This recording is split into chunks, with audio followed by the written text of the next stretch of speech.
All right, so there's a feller who's gonna go see his family. He was supposed to leave day before yesterday. Uh, that's what that phone call was. He was calling me up to tell me that he found my Direct Express card. Um, that's good. That's what I get paid my government funding from. I haven't had it for about 2 weeks, so no ATM or anything like that. Um, might even be 3 weeks. It's been a while since I saw it. So there's money sitting on the card that I haven't had access to, and now I'm going to get that card. I will have the access to that money and that funding, and I'll be able to do some of the stuff that I haven't been able to do. Is it anyone else's fault that I lost that card? No. But situationally, all of the things that have been lost and stolen, there's a reason for it. And it is the choices of others, the bad decisions of others, the bad assumptions of others. Those assumptions are what result in your bad decision making. If there's a nuclear technician and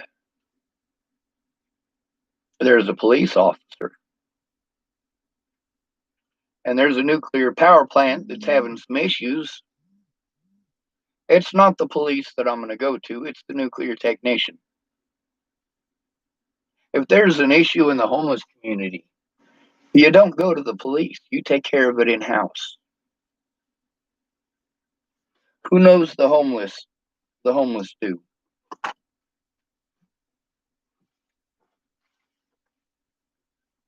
But then there's also the point of slander.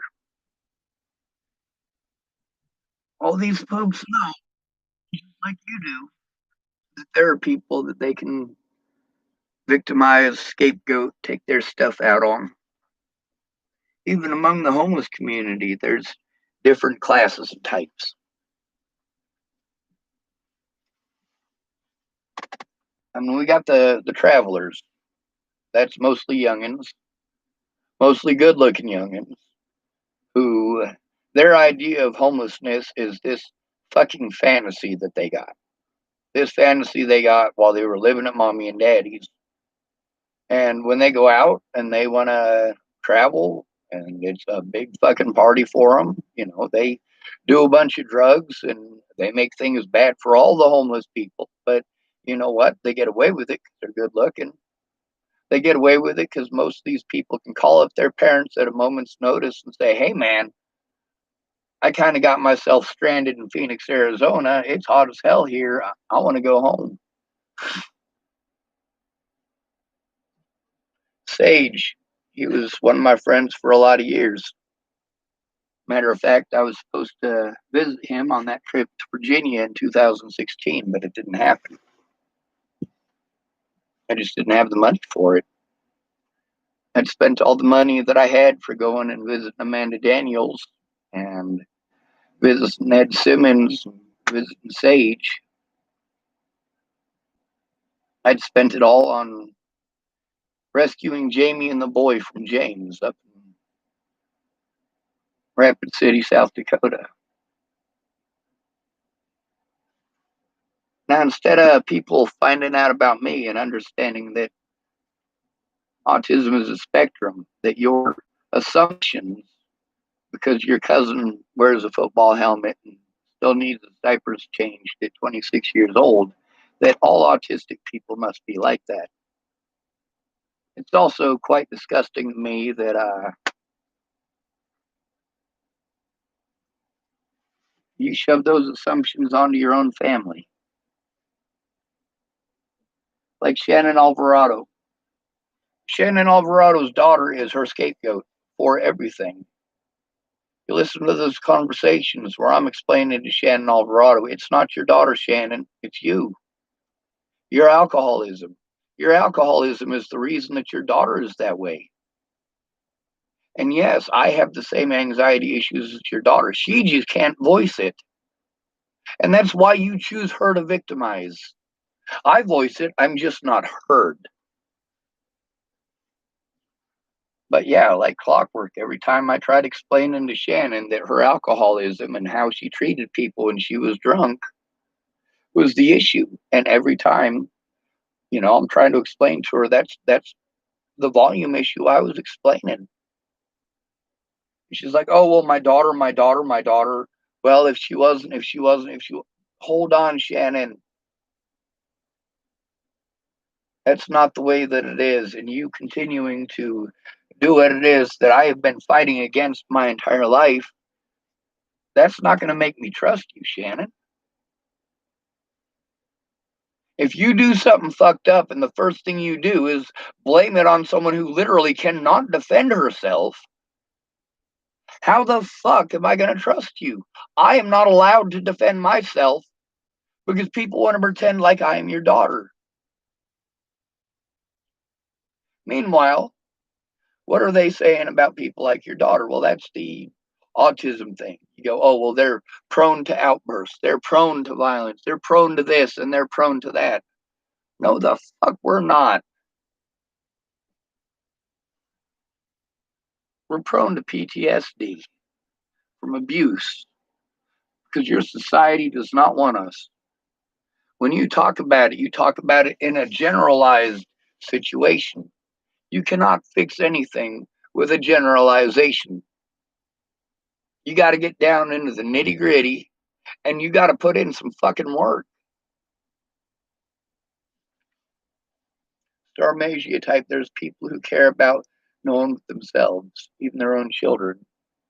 See, that's the thing about Shannon is that Shannon does care a lot about her children. She cares a lot. She really does. But her alcoholism gets in the way. Addicts are selfish people. That doesn't mean that they intend to be or want to be, but once you've got that chemical addiction and you want your drugs, your body hurts because you want your drugs. I remember what it was like when I quit drinking. I remember, I still remember.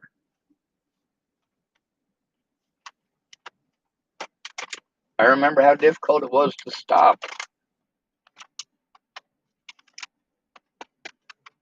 I also remember years later thinking to myself, I quit drinking for my loved ones. It didn't do a damn thing for me.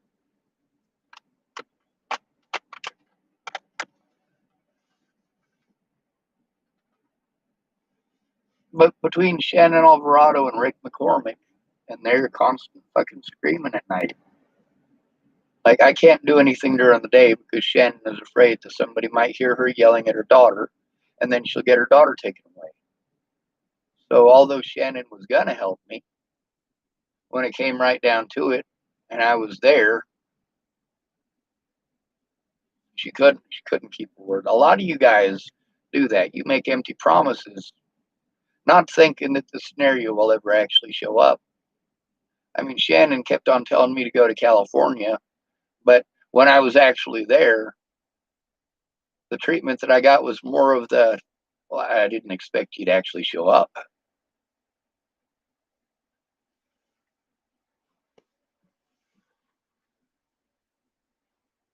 If you're an alcoholic or a meth addict and you are constantly yelling at people, and I'm not in a position where I can ask you to stop, where it's going to do any good, I'm screwed. You notice how when I said something about Shannon's alcoholism, first thing she does is start throwing a fucking tantrum. That's how most addicts act. But there's a big difference between a meltdown and a tantrum. You get busted lying, you throw a tantrum. If you're getting the shit beaten out of you, that's a different fucking story. If you're getting the shit beaten out of you and nobody fucking cares, we're in two completely different worlds here at that point. We're on the same fucking planet, but two completely different worlds.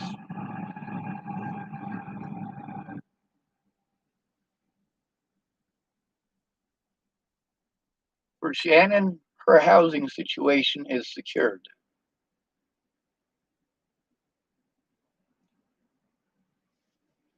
She gets paid money because her daughter is disabled and because her dad is disabled and she lives with both of them.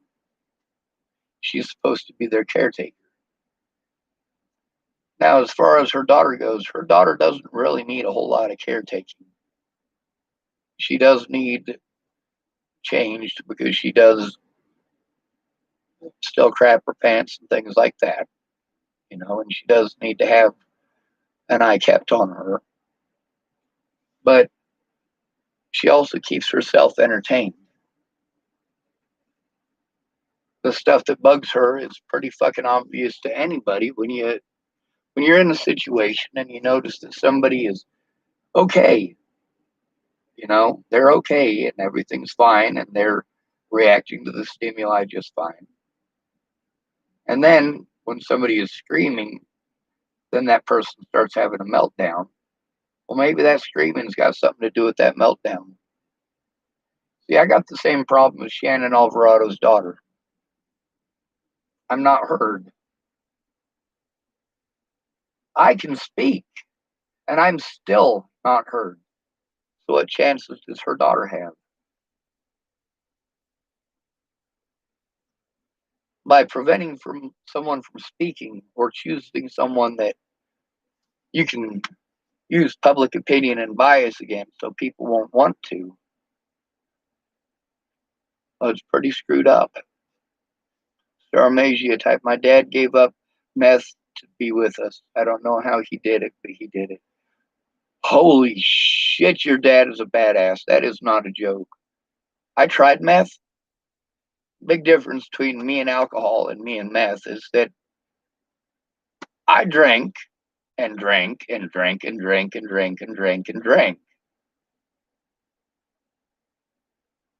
When I got drunk, I pretty well stayed drunk for about 3 years. That was my introduction to Chapel, Nebraska. Thank goodness Larry and Doug lived across the street. As long as I bought them some alcohol, or as long as I paid for their alcohol, they'd go and get me some. But when I was trying meth, I tried meth because Case Morris and Matt Worley and Adam. God, what is Gumby's last name?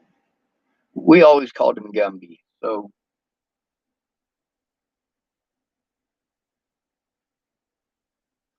and then there was Jason Vogt as well, and Greg Chambers, and little Jason Jepson. Most of those guys are first class pieces of shit whose families will let them get away with whatever they want. Jason Vogt, his family's got this idea of him that, or his parents have this idea of him that he is some sort of fucking saint. No, this dude is a fucking trashed out junkie fucking bully. He's been a bully since I was in high school, and he really hasn't changed. Sometimes he'll talk nice. When he's trying to get some pussy, oh my God, does he talk nice? Till he gets you drunk. And then his MO, at least in this town, is that once you're drunk, he's going to intimidate you into having sex with him. Why can't I get addicted to meth? Because it puts me to sleep. I tried it because I wanted to hang out with my friends. 30 days, I slept under Matt Worley's bed. And at the end of that 30 days, I found out that Matt was stealing from his parents, stealing their tools, stealing their livelihood. That was 2003, and that's when I ended up homeless in Boulder the first time.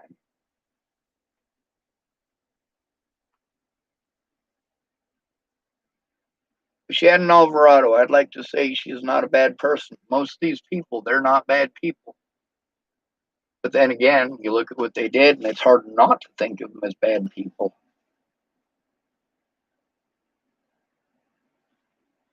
It's hard to think of them as anything other than just selfish. And addicts, they always think that you should drop everything. Yeah, I fucked up because I'm an addict, but I'm an addict, so you should just let it go. Well, hold on a second. You keep throwing shit in my face that all happened because you were strung out on fucking drugs. And you're allowed to say something. You're allowed to bring it up. You're allowed to throw it in my face. It wasn't even my fault. It was your fault. I didn't put the drugs in you. I didn't force you to take them. So there's all these addicts who want all this sympathy, but they have absolutely no sympathy or remorse for what they've done. They just don't want to hear it. That thing about when they teach you how to deal with bullies growing up. One of the first things they tell you is you need to go to your bully. If the bullying is over a rumor, you go to the source of the rumor and you tell them how you feel. Well, people like me end up listening to everybody else tell them how they feel all the fucking time and trying to implement that into all of my decision making, because if I don't please you, you're not going to help me. But then no matter what I do, you're not pleased, and no matter what I do, you don't help me. So what the hell? With a lot of these situations, people help me out a lot. But I told them from the very beginning, if you don't speak up about this, it doesn't make any difference. See, Miss Peaches helped me out a lot through her stressful situation and mine, but she never spoke up about it. Never. Her words in court, had Miss Peaches showed up in court and kept her fucking word, the Bollingers would be in prison. Ted Bollinger never, ever would have had the chance to run around on high speed chases with 18 grams of methamphetamines in his vehicle and his daughter through a multi state, long fucking distance, high speed pursuit.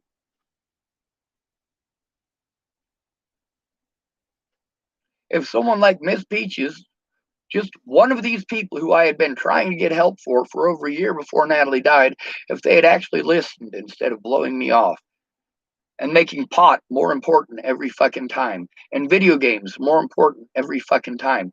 If you tell me that if I show up, you're going to take the time, if I'm there for 4 days and for 4 days I'm providing food, I'm providing cigarettes, I'm throwing money down so that you can get weed, and at the end of the 4 days, you're like, well, you've been here for 4 days. Yeah, I came here because you were going to help. When I went to Miss Peach's house, it wasn't until the fourth time that I went to Miss Peach's for help. Well, I can't honestly say that it was the fourth time that she actually did something, because the fourth time when she was actually going to do something, we were going to sit down after dinner and start working on it. Something that I needed help with an entire year earlier. But we didn't even get started on dinner, did we? You listen to those conversations between me and Miss Peaches. Yeah, I fucking literally hit the floor. I had been dreading that call for an entire fucking year. When bad shit happened to Natalie because she was a fucking junkie, I got punished. When Alicia and Ted did screwed up shit on my birthday last year because they're junkies, again, I'm getting punished. At that point, I'm having people threatening my life. I'm in Rapid City, South fucking Dakota. They went on a high speed chase in fucking Kansas. By the way, this is the third time that Alicia Bollinger had disappeared since Natalie was killed. It was also the third time that people were threatening to fucking kill me because Alicia disappeared. You notice this, don't you? That all of these people who are trying to pretend that I'm the bad guy, when they disappear, I still want them found. I still want my fucking court date. Is that the reason that I want these people found? Yes, at least in part. Yes, I care more about their safety than my fucking court date.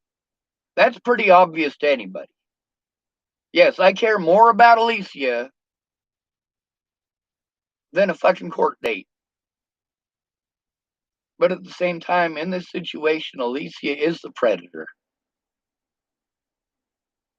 And we can't just continue to let predators do whatever the fuck they want with no consequences. We can't just continue to let them beat on the homeless.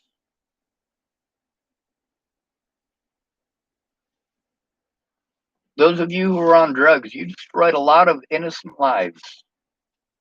Destroyed them. Because when you are an addict and you want your fix, it doesn't matter whose lives you destroy as long as you get your fix. And you say that's not your fault, you have a disease. There are lots of people with diseases out there that don't do shit like that.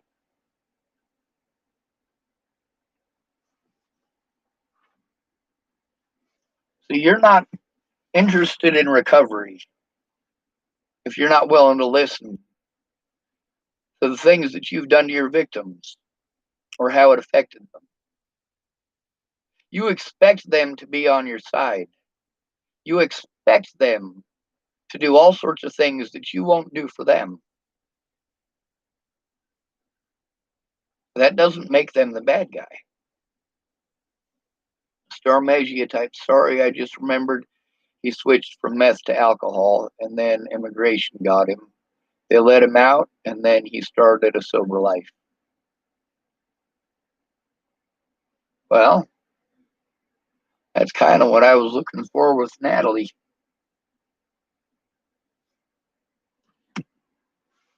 A lot of people wanted to have Natalie locked up for her own safety and for the safety of those around her. And you all see how tiny she is. It's not her size that people were afraid of. It's people listened to her because she was pretty. And those people are mostly druggies.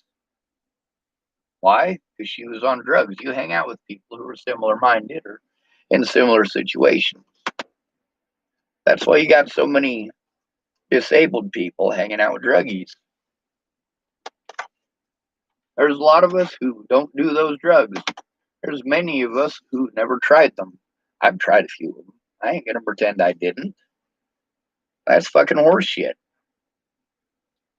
I'm not a Clinton. I sure as fucking hailed.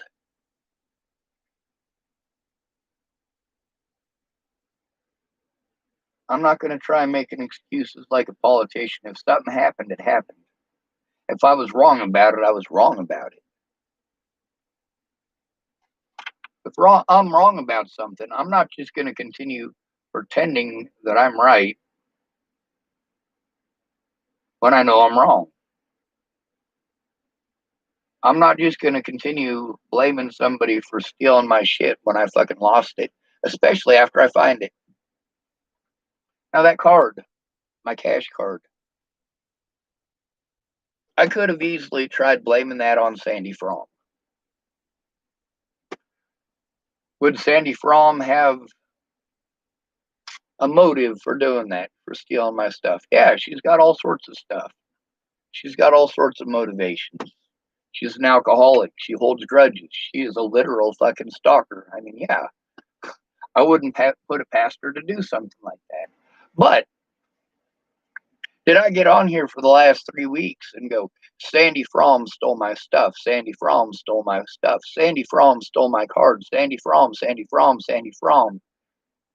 I mean, sure, she's an easy scapegoat. She's got to deal with some of the mentally ill shit too. She's a serious fucking hardcore alcoholic.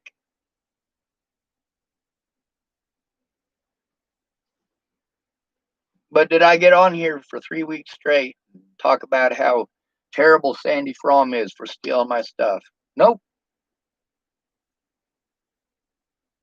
I didn't even mention it until after the stuff that was missing was found.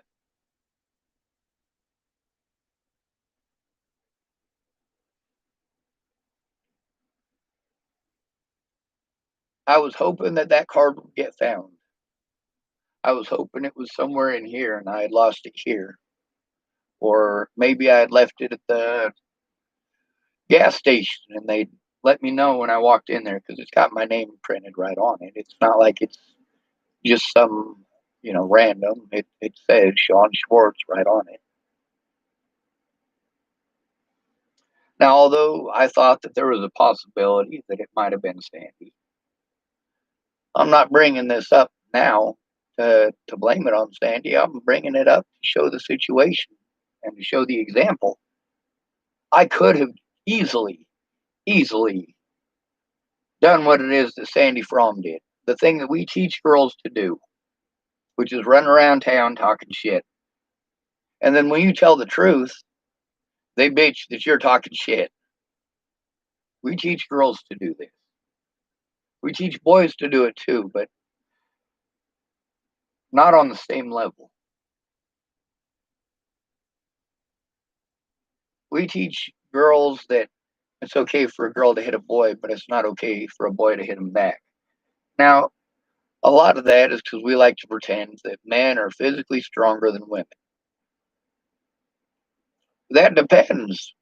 Not all men are the same size. Not all women are the same size. I remember watching Desiree pounding on a dude one day. This dude's about half her size, but, well, she didn't like what he had to say.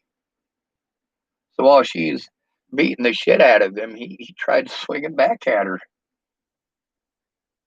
Well, that's when Desiree really pummeled the living fuck out of him. She's like, "You don't ever fucking hit a girl!" And I'm like, "Holy shit, Des. Dude's half your size. You've been beating on him for fucking 5 goddamn minutes. What'd you expect him to do?" Meanwhile, there is a bunch of people there seeing this going on. They're not doing anything. They're not going to do anything about that. Just like they didn't do anything about Theo when he tried to choke his ex-wife to death in the park in front of God and everybody. Apparently, there was about 30 to 40 people there who saw that happen and didn't do a goddamn thing. Is that entirely true? No. There were people that did something. People walked all the way from the Boulder Public Library to Starbucks to say, "Hey, Sean, we need your help." They could have stepped in between and said, "Hey, no, we're not going to have this. You need to get the fuck out of here. You need to stop."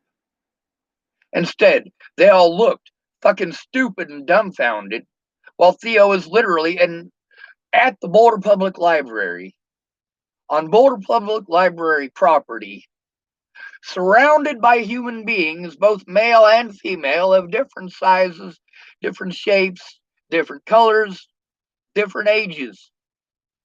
And none of them did a goddamn thing to put a stop to it while it was going on.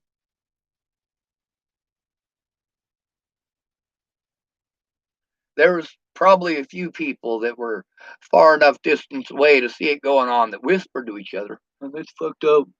Man, that's fucked up. Somebody should do something."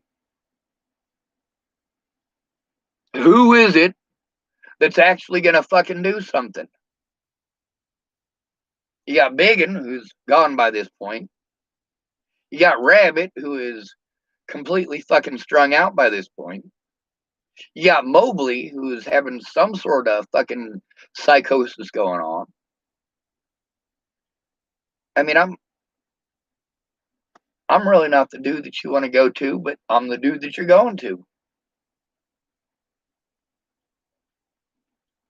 That was part of the reason for stationing myself at Starbucks. If there was an emergency, people always knew where I was. Always.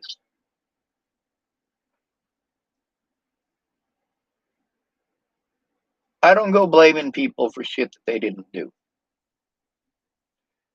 Now, if I am manipulated into believing somebody did something they didn't do, then I'm going to place that firmly at the feet or in the hands of where I got it from.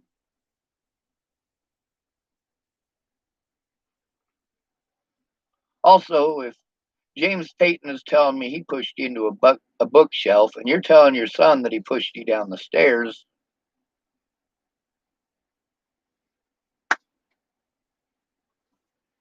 that's two different sides. the situation there, Jamie was trying to play off like that never happened. And James's family was trying to play off like that never happened. Like it was just some figment of my imagination, but I recorded those conversations with James, didn't I? And sure enough, there was some sort of an altercation. Whether they can agree on the color of the shit still happened. While they were trying to harass me and threaten me and abuse me and pretend that it's all magically justified because I had some schizophrenic meltdown and hallucinated this stuff happening at Jamie's. Hallucinated. God damn, you guys are fucking stupid. Autistic people don't fucking hallucinate. All right? That's people who are on hallucinogenic drugs. That's the side effects of many of these government pills. This is people who are schizophrenic. These are the people who are having hallucinations. Autism doesn't give you hallucinations.